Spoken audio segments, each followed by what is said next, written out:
Good morning, students. Today I am going to tell you in this video metaphysical poetry. In the age of Caroline H. and in the reign of Charles I, metaphysical poets were very famous in English literature. And this type of poetry, metaphysical poetry, is very important for your exams. Metaphysical poetry. The term metaphysical poets was first used by Samuel Johnson. Samuel Johnson ने पहली बार इस metaphysical poets इस word को use किया था. The hallmark of their poetry is the metaphysical conceit. और इनकी इस पोइट्री की जो सबसे ज़्यादा मेन चीज़ है that is metaphysical conceit. Metaphysical. This word is coined from the metaphor, figure of speech, metaphor. जिस तरह से आपने मेटाफर में पढ़ा है, मेटाफर क्या होता है? मेटाफर में दो चीज़ों के बीच में कंपैरिजन किया जाता है, उसे मेटाफर कहते हैं. और उसी से ये बना है मेटाफिजिकल कंसाइट. यानी इस टाइम पर जो पोएट्स हुए हैं उनमें सबसे मेन जो थे, John Donne was a very famous poet in the group of metaphysical poetry. उसमें उन्होंने वे लोग कंपैरिजन जो करते थे that was based on the intellectual wit. Intellectual wit means वो सिंपली ऐसी किसी चीज़ को नहीं आपस में कंपैरिजन करते थे, बल्कि बहुत ही ज़्यादा एक अपना इंटेलेक्चुअल उसमें इंटेलिजेंस उनकी दिखाई देती थी, क्योंकि उनकी जो उपमाएँ होती थी, जो उनके मेटाफर होते थे, वो बहुत ज़्यादा ऐसे होते थे कि जिनको हमें समझने के लिए अपनी इंटेलिजेंस का यूज़ करना होता है, और उसे हम इंटेलिजेंस से ही यूज़ करके हम उसे समझ सकते हैं. और अपनी इंटेलिजेंस को यूज़ करके उन्होंने वो मेटाफर्स को यूज़ किया है. बिल्कुल ही beyond the limit, beyond the thinking, they use some metaphors in their poem. Learned and sensuous imagery and subtle argument. Although this method was by no means new, these men infused new life into English poetry by the freshness and originality of their approach. और इस तरह से उन्होंने जो है काफ़ी एक fusion किया, एक नई लाइफ उन्होंने दी इंग्लिश पोइट्री को, और एक फ्रेशनेस दी उन्होंने. जो ओरिजिनलिटी उनकी अप्रोच की, उसमें ओरिजिनलिटी भी थी, और हमें दिखाई देता था कि ये बहुत ही ओरिजिनल है, बहुत ही न्यू है. Nowadays, the term is used to group together certain 17th century poets, usually John Donne, George Herbert, Henry Vaughan, Thomas Thurney, Andrew Marvell and few others. और जो ये टर्म यूज़ की जाती है 17th सेंचुरी के poets के लिए, इनमें जो फेमस मेटाफिजिकल पोएट्स हैं that were John Donne, George Herbert, Henry Vaughan, Thomas Traherne, Andrew Marvell and few कुछ और. Metaphysical poetry investigates the relation between rational, logical argument on the one hand and in intuition or mysticism. Mysticism क्यों कहा गया है? Mysticism means रहस्य, mystery means रहस्य. तो जहाँ हमें एक तरफ उसमें आर्ग्यूमेंट्स होते थे, लॉजिकल आर्ग्यूमेंट्स होते थे, लेकिन हमें उसमें एक मिस्ट्री देखने के लिए मिलती थी उन मेटाफर्स में. Often depicted with sensuous detail, reacting against the deliberately smooth and sweet tones of much 16th century verse. साथ ही उसमें एक हमें स्वीट टोन देखने को मिलती है 16th century verse से भी थोड़ा ज़्यादा. The metaphysical poets adopted a style that is energetic, uneven and rigorous. बहुत ही energetic उनकी ये स्टाइल थी जो ये मेटाफर्स का यूज़ करते थे. अनइवन इसलिए कहा गया है क्योंकि इवन नहीं थे, यानी जिस चीज़ को आप सोच भी नहीं सकते वो ऐसे ऐसे उसमें मेटाफर्स को यूज़ करते थे. राइगोरस थोड़ा सा रिजिड थे, थोड़ा सा हार्ड थे, यानी उन्हें समझना that was somehow difficult. In his important essay, The Metaphysical Poets, T.S. Eliot argued that their work fuses reason with passion. और जो T.S. Eliot है, अपने इम्पॉर्टेंट इनका एक ऐसे है द मेटाफिजिकल पोएट्स, उनमें उन्होंने डिस्क्राइब किया है कुछ मेटाफिजिकल पोएट्स को और उनकी क्वालिटीज़ को, और उसमें वे कहते हैं that their work fuses reason with passion. उनके जो वर्क थे, यानी उनके जो मेटाफर्स थे, उन्होंने जो लिखा, जो हमें दिखाया, एक्सप्रेस किया, उसमें फ्यूज़न था. किसका? रीज़न तो था ही, साथ में उसमें पैशन भी था, इमोशंस भी थे. It shows a unification of thought and feeling. उसमें थॉट और फीलिंग का एक यूनिफिकेशन था, एक यूनियन, एक यूनिटी थी, एक दूसरे को उन्होंने आपस में मिला दिया था, उस थॉट्स को और अपनी फीलिंग्स को. This letter became separated into A dissociation of sensibility. और बाद में जो है ये चीज़ जो है एक सेपरेट फॉर्म में आई जिसको कहा जाता है डिसोसिएशन ऑफ सेंसिबिलिटी, यानी उसमें सेंसिबिलिटी का अभाव था, सेंसिबिलिटी की कमी थी। Metaphysical poetry uses of ordinary speech mixed with metaphors, puns and paradoxes। ये कुछ फिगर्स ऑफ स्पीच है, मेटाफर्स हैं, पन्स हैं, पैराडॉक्सेस हैं। पैराडॉक्स मतलब विरोधी चीज़ों को, जो विरोधी चीज़ों को आपस में मिला देते थे, कुछ विरोधाभास होते थे उनमें। Abstruse terminologies after drawn from science और law are used in abundance. और उसमें कुछ ऐसी टर्मिनोलॉजीज, ऐसे कुछ वर्ड्स यूज़ किए जाते थे जो कि साइंस और लॉ से लिए जाते थे और उनको एज अ मेटाफर उनको यूज़ किया जाता था, और वे अबंडेंस में काफ़ी भरपूर मात्रा में हमें देखने को मिलते हैं। Often poems are presented in the form of an argument। जो पोएम्स थी वो इस तरह से प्रेजेंट की जाती थी जैसे कि कोई आर्ग्यूमेंट हो रहा हो लवर्स में आर्ग्यूमेंट हो रहा हो, आपस में फ्रेंड्स में आर्ग्यूमेंट हो रहा हो।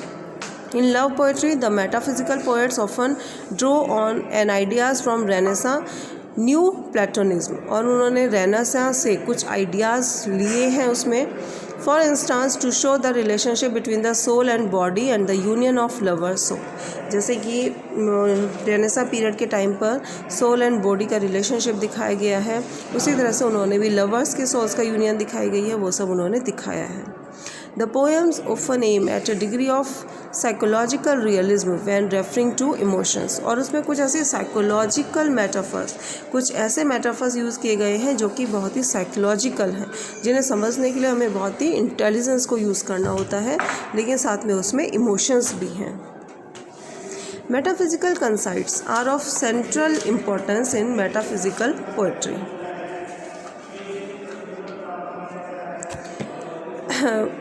Metaphysical poetry uses of ordinary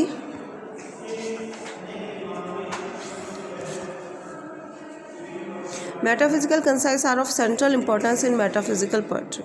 और ये जो मेटाफर के जो यूज़ किए गए हैं, ये जो धारणाएं यूज़ की गई हैं, ये मेन इंपॉर्टेंस है उसमें मेटाफिजिकल पोएट्री में।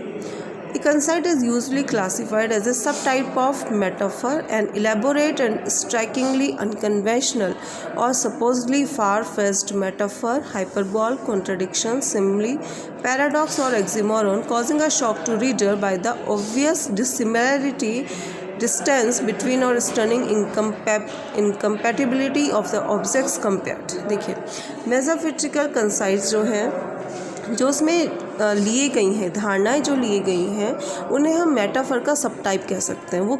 वो टोटली प्योरली क्लासिकली मेटाफर नहीं है, बल्कि वो एक सब टाइप है, यानी उन्होंने मेटाफर को यूज़ किया है, बट उन्होंने इस तरह की चीज़ें उसमें ली हैं। मेटाफर क्या होता है, जिसमें हम एक ऐसी चीज़ से किसी का कंपैरिजन करते हैं जो कि वाकई उस चीज़ पर खरी उतरती है, लेकिन उन्होंने बिल्कुल ही उससे अलग नई तरह की चीज़ें वो लेकर आए हैं। तो फार फेचेड मेटाफर इसीलिए उसे कहा गया क्योंकि वो क्लासिकल मेटाफर या जो बिल्कुल प्योरली मेटाफर है, या हाइपरबॉल है, कॉन्ट्रडिक्शन है, सिम्बली, पैराडॉक्स और ऑक्सीमोरॉन, इनसे बिल्कुल ही थोड़ा सा डिफरेंट है, उनके सब टाइप हैं, और जो कि एक रीडर के अंदर एक शॉक पैदा होता है। डिसिमिलैरिटी है उसमें, डिस्टेंस है बिटवीन और स्टर्निंग इनकम्पैटिबिलिटी है ऑफ द ऑब्जेक्ट, यानी जो दो सब्जेक्ट्स के बीच में, दो ऑब्जेक्ट्स के बीच में वो जो कंपैरिजन दिखाते हैं, उससे रीडर शॉक हो जाता है कि इस तरह का कंपैरिजन भी या इस तरह की चीज़ भी हो सकती है क्या। One of the most famous conceit is John Donne's A Valediction Forbidding Morning। ये जॉन डन की एक पोएम है, Valediction Forbidding Morning, a poem in which Donne compares two souls in love to the point on a geometric compass। Can you imagine? He compares two souls with the geometric compass। geometric में compass जो होता है, इसे आप हिंदी में प्रकार बोलते हो, उससे वो कंपेयर करते हैं दो सोल्स को। तो इस तरह से मतलब बहुत ही अनयूजुअल, बहुत ही डिफरेंट टाइप के मेटाफर्स उन्होंने अपने मेटाफिजिकल पोइट्री में दिए हैं। It is like a mystery. As a metaphysical poet, Andrew Marvell is associated with John Donne and George Herbert. Andrew Marvell, मैंने पहले ही बताया था आपको कि इसमें एंड्रयू मार्वेल का भी नाम आता है एज अ मेटाफिजिकल पोएट में। हिज पोएम्स इंक्लूड, ये उनकी कुछ पोएम्स के नेम है। To his Cow Mistress, The Garden, and Horatian Ode upon Cromwell's return from Ireland, The Moir's Song and the Country House poem upon Appleton House. ये कुछ इनके poems के name हैं. Marvel's most celebrated lyric. This is the most celebrated lyric of Marvel. To his coy mistress combines an old poetic conceit, the persuasion of the speaker's lover by means of a carpe diem philosophy. Carpe diem philosophy is a philosophy in which the man thinks only about the present. He doesn't think about the future. He enjoys the moment in which he is living.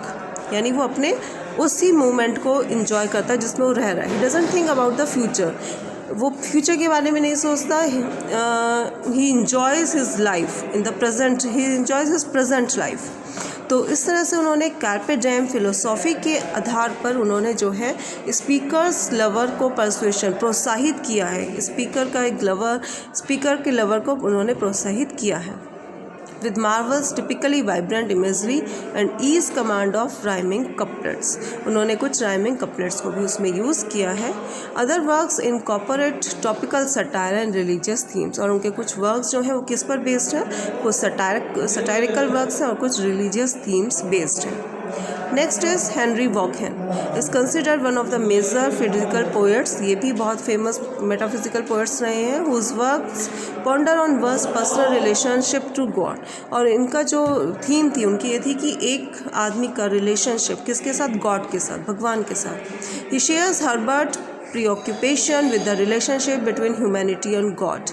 और उन्होंने साथ ही Herbert एक उससे पहले जो उनके एक metaphysical poet हुए हैं उन्होंने क्या दिखाया था? ह्यूमैनिटी और गॉड को दिखाया था. उसके बीच में रिलेशनशिप दिखाया था. तो उसको ही उन्होंने लिया है. उसी के बेस पर अपनी पोएम्स हेनरी वॉकहैन ने लिखी है.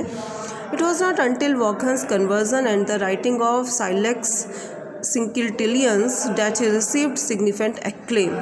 और उससे पहले उनको इतनी फेमस वे नहीं हुए थे जब तक उन्होंने साइलेक्स स्किल्टिलियंस नहीं लिखा था. He was greatly indebted to George Herbert.